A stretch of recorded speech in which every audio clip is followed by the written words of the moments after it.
So sebab tu kita pun sebab tu saya cakap, jadi ejen ni, you ingat dia kena cikai-cikai punya orang ke? Tak boleh, kena ni. Kan? You kena pro buat bahagian ni. Kan? Kena pro. Memang kena faham flow macam mana. You jangan macam, alah ejen tak perlulah ambil online. Memang ambil online boleh. Kalau kena kes macam ni, ejen kena fikir tau. Kena fikir macam mana nak cari solution, macam mana. Kan? Same, sama tu. Sebab tu kena check balik. Ada declare tak declare kalau kena ni. Saya pun ada satu kes at least, kes dia endorse. Check. Kalau katakanlah dia pernah ni, kita kena beritahu company. Sebab kalau tak beritahu company detect, apa jadi benda tu? Consider kes apa? Non-disclosure. So, tapi saya negotiate lah. Saya try negotiate. Kan? Untuk waivekan benda tu sebab benda tu dah lama sangat. Investigate tu dekat 6 bulan, 7 bulan. Negotiate. Dia lepaskan tak payah report, tapi dia impose loading. Cuma dia tak impose loading daripada since inception lah. Dia impose loading dan claim tu di-grant, claim tu dilepaskan, dia approve kan lah. Tapi kena sign CL kan untuk masukkan loading tu. Loading tu start ni sign CL. Dia tak reverse, Tak reverse lah. Nanti tak boleh cerita lagi. Sabar dulu. Okey. Sabar dulu. Okey. So, because of long journey of process tu, kan? Dan claim dia tak banyak pun. Kan? Claim dia tak banyak compare dengan dia dah bayar satu family. Ni sebagai real case study untuk semua pihak belajar lah. Kan? Especially agent, macam mana kita advise klien. Sebab tu saya cakap, kalau tanya saya bangga jadi agent because saya tahu kerja ejen yang sebenar macam mana. Kan? Sampai belajar untuk baca tulisan doktor. Belajar ni. Tak tahu, mungkin ada apps yang boleh scan. Saya rasa ada apps yang tu. Tapi kita boleh tahulah sikit-sikit kan. Tapi macam saya reverse balik. Saya reverse maksudnya, saya dapat requirement tu daripada pihak underwriter, assessor. So saya matchkan balik. Tulis apa ni? Kat mana ni?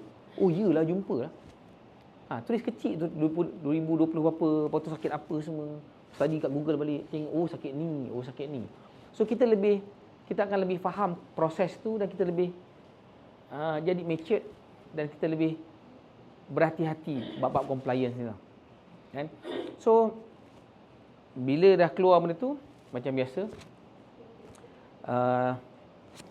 saya pun tak salahkan klien, saya tak salahkan.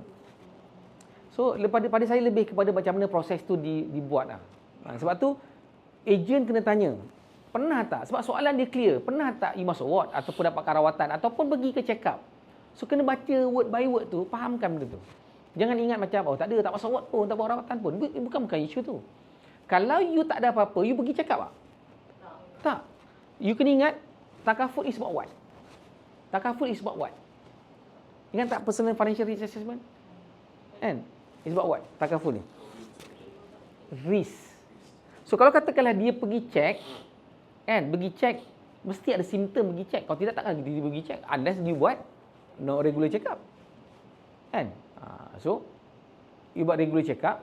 Okay, memang tak tahu regular check up dan result normal. Okay. Tapi kalau kata tiba-tiba spesifik that check up je, dan doktor yang merawat tu kata ada kaitan check up tu dengan penyakit yang dia ada masa tu. So, dia punya claim assessor dia tak boleh buat decision sebab dia tak tahu apa keadaan semasa benda tu. Sebab tu dia perlukan questionnaire untuk buat decision, untuk tahu keadaan risk masa tu. Tapi saya buat some negotiation. So dia kata okey, tak payah report tapi kena impose loading. So loading daripada harga satu harga ni dia turun because of endorsement, kena loading jadi sama beli harga yang lama. Tapi ni endorsement lah. Tapi claim lepas lah. Kan? Tapi malangnya, klien memang dah tak happy because of, pada saya pun tak salahkan klien because manusia dia sometimes, sebab tu paling penting sebenarnya, macam mana kita jaga trust klien. Kan? Dalam bisnes kita ni, jaga trust klien. Cuma kita tak boleh buat apa bila dia dah buat decision lah. Kan? Cuma kita kena, kalau boleh, kita buat yang sehabis baik kita.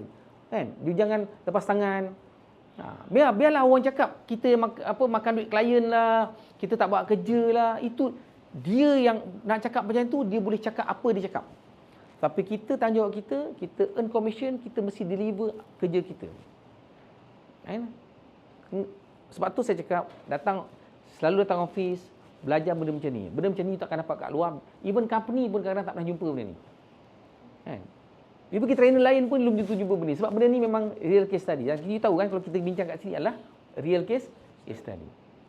Kan? Saya cakap pasal history parent. Okey.